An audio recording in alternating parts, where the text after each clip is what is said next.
दोस्तों, कभी आपने महसूस किया है कि आप कुछ हासिल करने के लिए जी जान लगाते हैं, लेकिन उस रास्ते का आनंद ही नहीं ले पाते। आप मंजिल की तरफ भागते रहते हैं, लेकिन मन बेचैन ही बना रहता है। जब हम बच्चे थे तो चीज़ों को सीखना रोमांचक लगता था। गिरते थे, उठते थे और फिर से मुस्कुराते हुए कोशिश करते थे। लेकिन जैसे जैसे बड़े हुए, हमें परफेक्ट बनने की इतनी जल्दी हो गई कि हम प्रैक्टिस से डरने लगे। यही बात थॉमस एम एस्टर्नर की बुक द प्रैक्टिसिंग माइंड हमें याद दिलाती है कि जीवन में हर पल अभ्यास है और अभ्यास में ही सच्चा आनंद है। चैप्टर 1, प्रेजेंट मोमेंट में जीना सीखें। विचलित मन का इलाज। समस्या क्या है? ऑथर बताते हैं कि आधुनिक इंसान की सबसे बड़ी चुनौती है वर्तमान में न जी पाना। हमेशा या तो हम अपने भविष्य की चिंता में रहते हैं, क्या मैं सफल हो पाऊंगा, क्या ये काम पूरा हो पाएगा, या फिर अतीत में अटके रहते हैं, काश मैंने वो गलती ना की होती। पर वर्तमान, उसे तो हम बस पार करने की चीज समझते हैं, जैसे वो मंजिल तक पहुंचने की एक मजबूरी हो। दोस्तों, हमारा मन कैसे काम करता है? स्टर्नर कहते हैं कि हमारा मन एक गोल सीकिंग मशीन बन चुका है। जैसे कि हम किसी लक्ष्य को तय करते हैं, हमारा सारा ध्यान उस पर लग जाता है, लेकिन उस लक्ष्य तक का सफर, उस दिनचर्या, उस अभ्यास, उस प्रोसेस को हम बोरिंग, थकाऊ और कभी कभी बोझ समझने लगते हैं। असल में यहीं पर हम अपने जीवन का असली सुख खो देते हैं। दोस्तों, इसका समाधान क्या है? समाधान है be in the process not in the outcome. Means प्रक्रिया में रहो, परिणाम में नहीं। स्टर्नर बताते हैं कि हमें दो चीजें अलग करनी होंगी। फर्स्ट इज आउटकम, मीन्स परिणाम जो भविष्य में मिलेगा। सेकेंड इज प्रोसेस, यानी प्रक्रिया जो अभी चल रही है।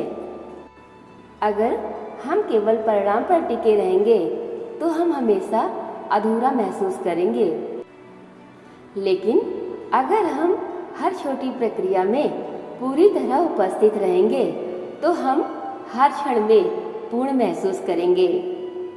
एक उदाहरण, एक बच्चा जब पियानो बजाना सीखता है तो शुरुआत में वो गलतियां करता है, बार बार नोट्स भूलता है। अगर वो हर बार खुद को जज करे कि मैं अच्छा पियानो वादक नहीं हूँ, तो वो सीख ही नहीं पाएगा। लेकिन अगर वह इस पूरी सीखने की प्रक्रिया को गले लगाए तो वही गलतियाँ उसका सबसे बड़ा शिक्षक बन जाती हैं। इस चैप्टर के मुख्य सूत्र, फर्स्ट इज लक्ष्य जरूरी है, लेकिन उनसे चिपके रहना मन को बेचैन करता है। सेकेंड इज मानसिक शांति तब आती है जब हम डूइंग की बजाय बीइंग की अवस्था में रहते हैं। थर्ड इज प्रैक्टिस एक कठिन काम नहीं बल्कि माइंडफुल वर्क है जो हर रोज हमें बेहतर इंसान बनाता है। दोस्तों, एक छोटी सी एक्सरसाइज करें। आज एक ऐसा छोटा सा काम करें जैसे कपड़े तय करना, खाना बनाना, झाड़ू लगाना, लेकिन बिना किसी डिस्ट्रैक्शन के पूरी जागरूकता के साथ खुद से कहें, मैं अभी यही काम कर रहा हूँ और यही सबसे जरूरी है। दोस्तों, अब एक सवाल जो सोचने पर मजबूर करेगा। क्या आपने कभी सोचा है कि प्रैक्टिस करने से पहले ही हम हार क्यों मान लेते हैं?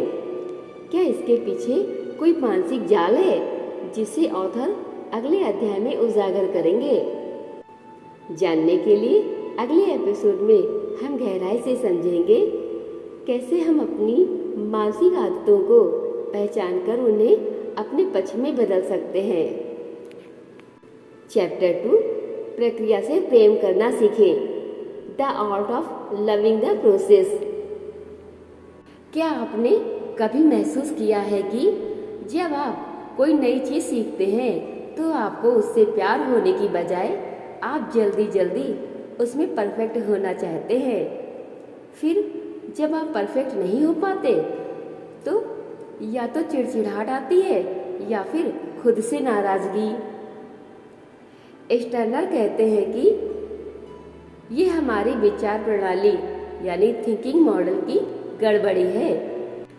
हम प्रक्रिया यानी प्रोसेस को प्यार नहीं करते, हम बस अंतिम परिणाम यानी गोल चाहते हैं।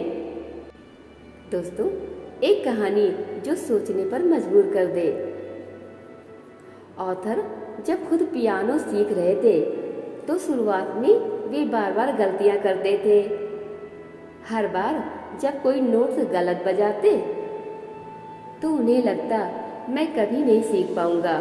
फिर उन्होंने एक पल के लिए खुद से पूछा, क्या मैं पियानो सीखने के अनुभव का आनंद ले रहा हूँ या सिर्फ इसलिए बजा रहा हूँ ताकि एक दिन तारीफ मिले। ये सवाल ही उनका जीवन बदलने लगा। असली समस्या लक्ष्य के प्रति आसक्त मन। हमारे दिमाग को बचपन से ये सिखाया गया है कि जितनी जल्दी सफल हो जाओ उतना बेहतर, गलती मत करो, दूसरों से बेहतर बनो। इस कंडीशनिंग के कारण हम ये मानने लगते हैं कि प्रैक्टिस इज पेन, जबकि सच्चाई है प्रैक्टिस इज प्रोसेस। ऑथर का समाधान, प्रोसेस को सेलिब्रेट करो। स्टर्नर समझाते हैं कि प्रैक्टिस किसी काम तक पहुंचने का जरिया नहीं है, वह खुद एक उपलब्धि है। When we shift our attention from getting there to being here, we unlock the joy of learning. Means जब हम अपना ध्यान वहाँ पहुँचने से हटाकर यहाँ होने पर केंद्रित करते हैं तो हम सीखने की खुशी को प्राप्त करते हैं।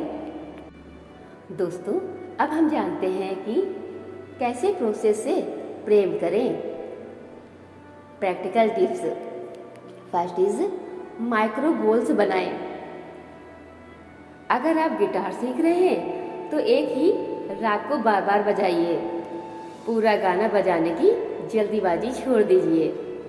सेकेंड इज सेल्फ टॉक पर ध्यान दें। मुझसे नहीं हो पाएगा, ऐसी बातों को पकड़िए और बदलिए, मैं सीखने की प्रक्रिया में हूँ। थर्ड इज रिपीटेशन को बोरियत नहीं गहराई माने।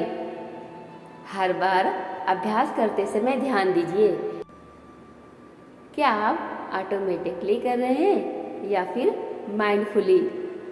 ऑथर का mindset mastery formula. Intention plus effort dash expectation equal to growth. Means नियत साफ हो, मेहनत पूरी हो, लेकिन परिणाम की अपेक्षा से मुक्त रहे तो विकास सुनिश्चित है। Single task practice. आज दिन भर में एक ऐसा समय चुने जब आप सिर्फ एक ही काम करेंगे बिना मल्टीटास्किंग के। उदाहरण, सिर्फ खाना खाते समय बिना फोन देखे या ब्रश करते हुए बस ब्रश पर ध्यान दें। जितना आप एक प्रक्रिया में खोएंगे उतनी ही तेजी से आपका मन स्थिर और शक्तिशाली होगा। अभ्यास के अंत में सोचने लायक सवाल। जब आप बार बार किसी अभ्यास को करते हैं तो क्या आप खुद को जज करते हैं या उस अभ्यास को एक उपहार की तरह अपनाते हैं। और सबसे बड़ा सवाल, क्या आपके मन की बेचैनी प्रैक्टिस की कमी है या फिर ओवरथिंकिंग की आदत? दोस्तों, अगले चैप्टर में हम जानेंगे कि कैसे हमारा इनर डायलॉग यानी मन की बातें हमें आगे बढ़ने से रोकती हैं और कैसे हम उसे बदल सकते हैं। Chapter 3 inner world versus outer world. असली नियंत्रण कहाँ है? क्या आपने कभी ऐसा महसूस किया है कि बाहरी हालात आपकी खुशी छीन लेते हैं? जैसे कोई काम बिगड़ गया तो गुस्सा आ गया, किसी ने बुरा बोल दिया तो दिन खराब हो गया। लेकिन क्या ये बाहरी चीज़ें वाकई हमारी भावनाओं को कंट्रोल करती हैं या क्या असली नियंत्रण हमारे अंदर है? यही सवाल इस चैप्टर का मूल है। हमारी आंतरिक प्रतिक्रिया ही हमारी असली शक्ति है, बाहरी दुनिया पर हमारा भ्रम। ऑथर बताते हैं कि ज़्यादातर लोग ये मानते हैं कि मेरा मूड बॉस की बातों से खराब हुआ, मुझे इस माहौल में तो गुस्सा आएगा ही, उसने किया इसीलिए मैं परेशान हूँ। पर स्टर्नर कहते हैं ये सिर्फ ध्यान की कमी और आंतरिक नियंत्रण की अज्ञानता है। हम बार बार प्रतिक्रिया क्यों करते हैं? हमारा मन आदतों से चलता है, एक डिफ़ॉल्ट सेटिंग की तरह। कोई हमें टोकता है तो बिना सोचे हम चिढ़ जाते हैं, काम में रुकावट आती है तो हमें झुंझलाहट आती है, फोकस टूटता है तो हम खुद को दोष देने लगते हैं। ये सब एक अनजाने ऑटो मॉडल की तरह है जहां हम सोचते नहीं, सिर्फ प्रतिक्रिया करते हैं। समाधान। दोस्तों, इसका समाधान क्या है? ऑब्जर्व माइंड, खुद को देखने की शक्ति। ऑथर का सबसे अनमोल सुझाव, अपने विचारों से एक कदम पीछे हटो और उन्हें एक पर्यवेक्षक की तरह देखो। ये तकनीक है ऑब्जर्व माइंड। दोस्तों, जब आप किसी भावना या विचार को आते हुए देख सकते हैं, बिना उसमें डूबे हुए, बिना खुद को उससे जोड़ते हुए, तो आप ही उसके मालिक बन जाते हैं। कैसे विकसित करें ऑब्जर्व माइंड? इसके लिए 3 सरल अभ्यास हैं। फर्स्ट इज सोच को नोटिस करना। जब भी कोई नकारात्मक सोच आए, अपने आप से पूछे, क्या ये सोच मेरा सच है या सिर्फ एक आदत है? सेकंड इज रिएक्ट नहीं, रिस्पॉन्ड करें। 5 सेकंड रुके, गहरी सांस लें और सोचें, क्या मैं अभी बेहोशी में जवाब दे रहा हूँ या जागरूकता से? थर्ड इज माइंडफुल पॉसेस का प्रयोग करें। दिन में 3 बार 30 सेकंड के लिए रुकें, कोई काम रोककर बस सांसों पर ध्यान दें।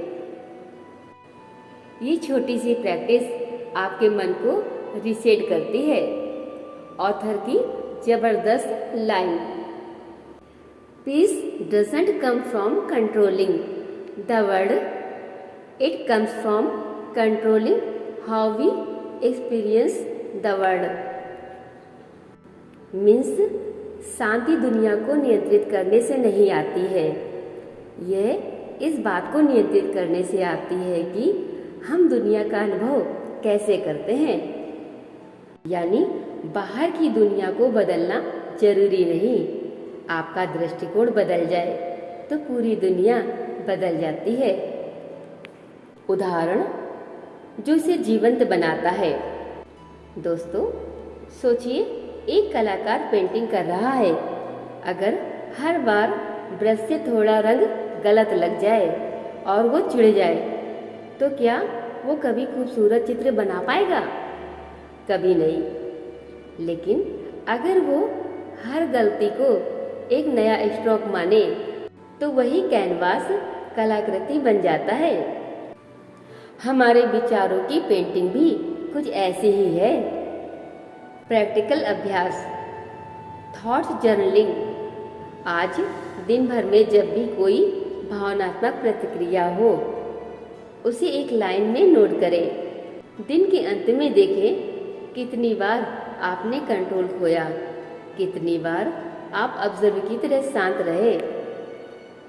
दोस्तों, सोचने वाला सवाल जो जिज्ञासा जगाए। अगर आपकी भावनाएं आपके विचारों से उत्पन्न होती हैं, तो क्या आप उन्हें बदलकर अपने जीवन का अनुभव भी बदल सकते हैं? और इससे भी ज़्यादा अहम सवाल है, क्या हम सचमुच धीरे चलकर ज़्यादा तेजी से प्रगति कर सकते हैं? दोस्तों, अगले चैप्टर में हम जानेंगे स्लोइंग डाउन का रहस्य, कैसे धीमा होना ही तेज बनने का रास्ता है। चैप्टर 4, स्लोइंग डाउन, कम करने में ज़्यादा पाना। हमेशा जल्दी में क्यों रहते हैं? जब हम खाना खाते हैं तो जल्दी में, चलते हैं तो जल्दी में, सीखते हैं तो जल्दी में। ऐसा क्यों लगता है कि धीरे चलना समय की बर्बादी है? थॉमस एम स्टर्नर इस भ्रम को तोड़ते हैं और बताते हैं कि धीमा होना ही तेजी से आगे बढ़ने की सबसे प्रभावी टेक्निक है। फास्ट माइंड इक्वल टू सेकी स्किल, मीन्स तेज दिमाग इक्वल टू अस्थिर कौशल।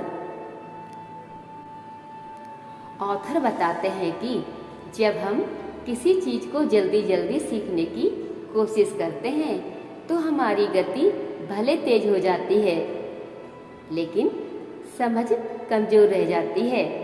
जैसे एक पियानो विद्यार्थी अगर सिर्फ गाने की गति पर ध्यान देगा और उंगलियों की पोजीशन पर नहीं, तो उसका संगीत सतही रह जाएगा। धीरे अभ्यास करने से हर छोटी गलती दिखती है, हर सुधार संभव होता है और मन अवेयर रहता है।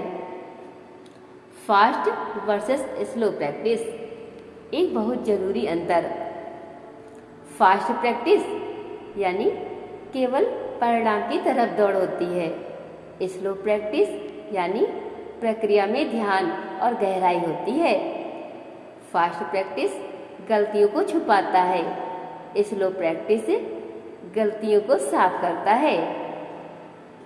फास्ट प्रैक्टिस बेचैनी और हड़बड़ी लाता है, स्लो प्रैक्टिस स्थिरता और आनंद देता है। फास्ट प्रैक्टिस में कम आत्मविश्वास होता है, स्लो प्रैक्टिस में बढ़ता आत्मविश्वास होता है। ऑथर का मुख्य संदेश, speed is the enemy of accuracy, awareness is the ally of mastery. Means गति सटीकता की दुश्मन है, जागरूकता महारत की सहयोगी है। यानी तेजी से आप बस करते हैं, पर धीरे चलकर आप समझते हैं और मास्टर बनते हैं। दोस्तों, एक उदाहरण देखते हैं, एक गहरा उदाहरण। ऑथर ने एक गोल्फ खिलाड़ी का उदाहरण दिया है, जिसे जब जब वह तेजी से अभ्यास करता है उसका प्रदर्शन बिगड़ता है, लेकिन जब उसने धीमा किया, हर मूवमेंट पर ध्यान दिया, तो कुछ ही दिनों में उसका फॉर्म निखर गया। ऑथर कहते हैं, मास्टरी कभी भी भागते हुए नहीं मिलती, वह ध्यान से, शांति से, दोहराव से मिलती है। इस चैप्टर के 3 मजबूत अभ्यास। डेलिब्रेट स्लो प्रैक्टिस मीन्स जानबूझकर धीमी गति से अभ्यास करना। जो भी स्किल सीख रहे हो, जैसे बोलना, लिखना, गाना, उसे जानबूझकर धीरे करें। हर बार खुद से पूछिए, क्या मैं इसे सच में समझते हुए कर रहा हूँ? Second is one breath pause technique, यानी एक सांस रुकने की टेक्निक। किसी भी काम से पहले एक गहरी सांस लें, रुकें और फिर करें। ये आपकी अवेयरनेस को बढ़ाता है। Third is time pressure, means समय का दबाव। अभ्यास करते समय घड़ी को देखें ही मत। अभ्यास को मुक्त और अनंत समय का अनुभव बनने दें। ऑथर की सावधानी, जब आप जल्दी करने लगते हैं तो आप सीखना बंद कर देते हैं और सिर्फ दौड़ने लगते हैं। यही वो अवस्था है जहाँ से फ्रस्ट्रेशन, बर्नआउट और डाउट शुरू होते हैं। मीन्स हताशा, जलन और संदेह होने लगता है। आज का छोटा अभ्यास, स्लोनेस ड्रिल। आज दिन भर में एक ऐसा काम चुनिए जो आप रोज करते हैं, जैसे चलना, खाना, लिखना आदि। उसे सामान्य से आधा धीमा करके करें। ध्यान दें, क्या आप ज़्यादा अवेयर महसूस कर रहे हैं? क्या आपने छोटी छोटी नई बातें नोटिस की?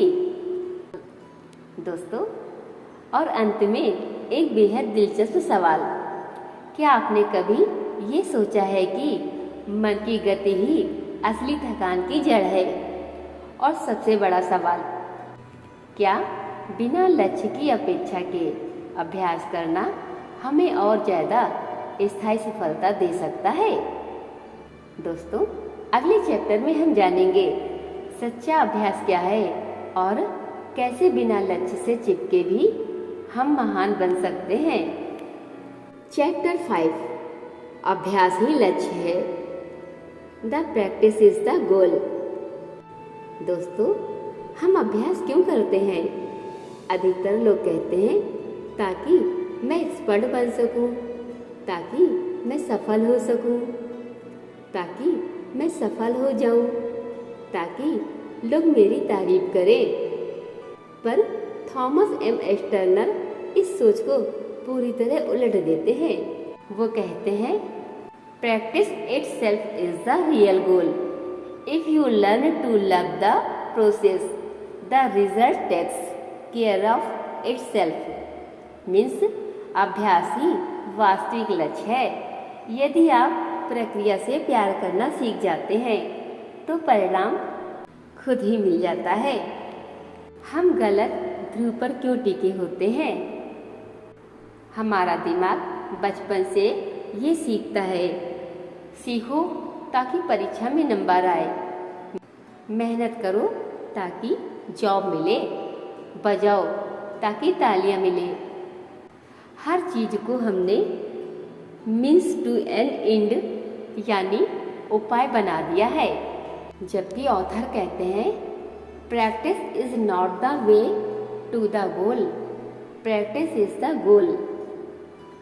एक ध्यान देने योग्य सच्चाई, जब हम सिर्फ परिणाम के पीछे भागते हैं तो हर गलती से चिढ़ होती है, हर देरी से निराशा होती है और मन हमेशा तनाव में रहता है।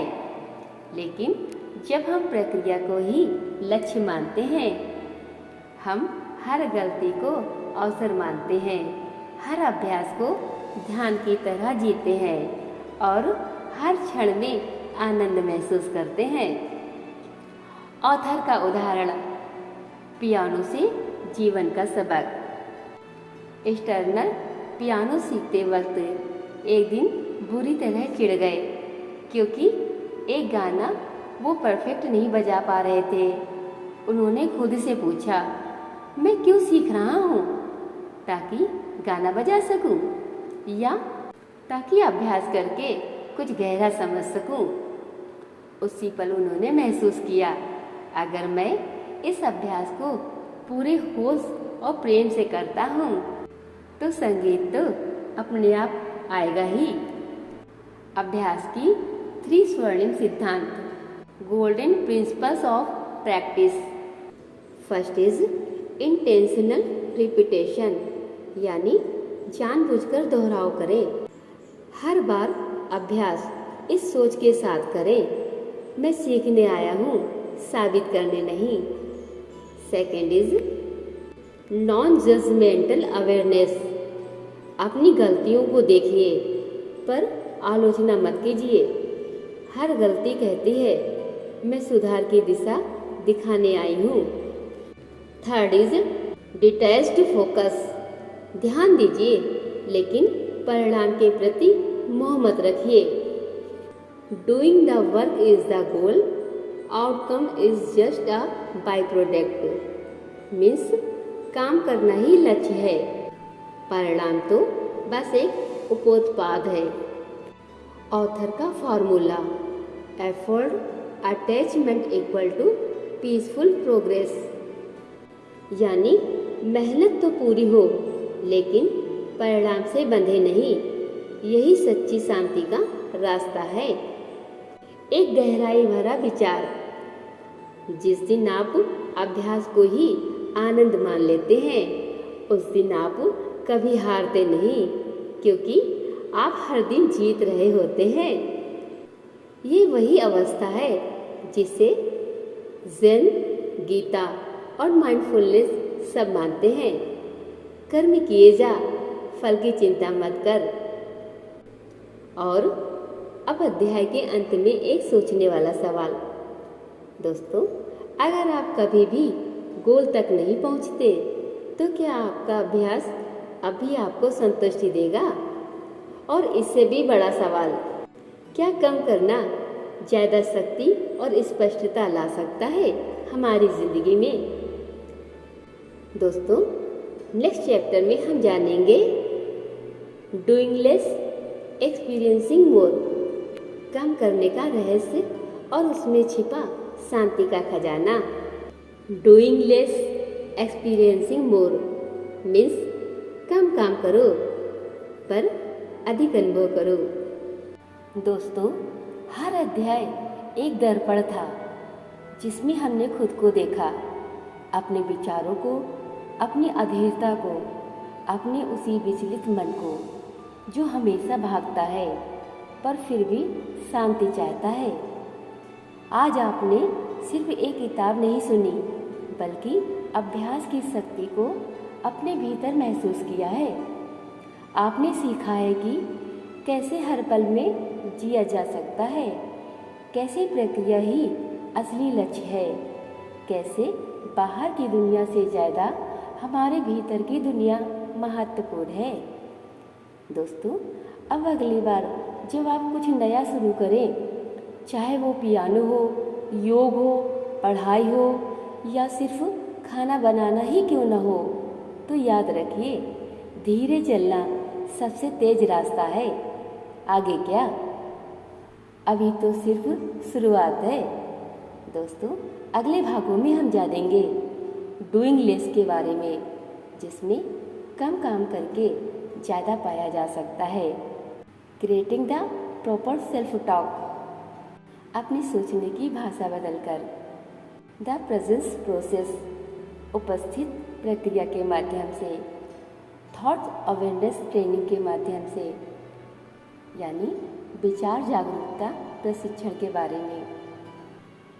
दोस्तों, अंतिम सवाल आपके लिए, क्या आप अपने ही मन को एक प्रशिक्षक की तरह इस्तेमाल करना चाहेंगे, ना कि एक आलोचक की तरह?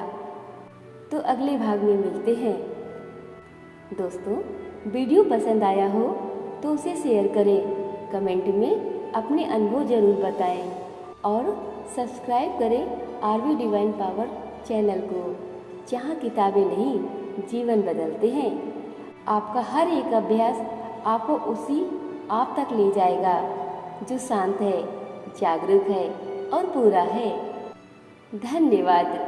शुभकामनाएं।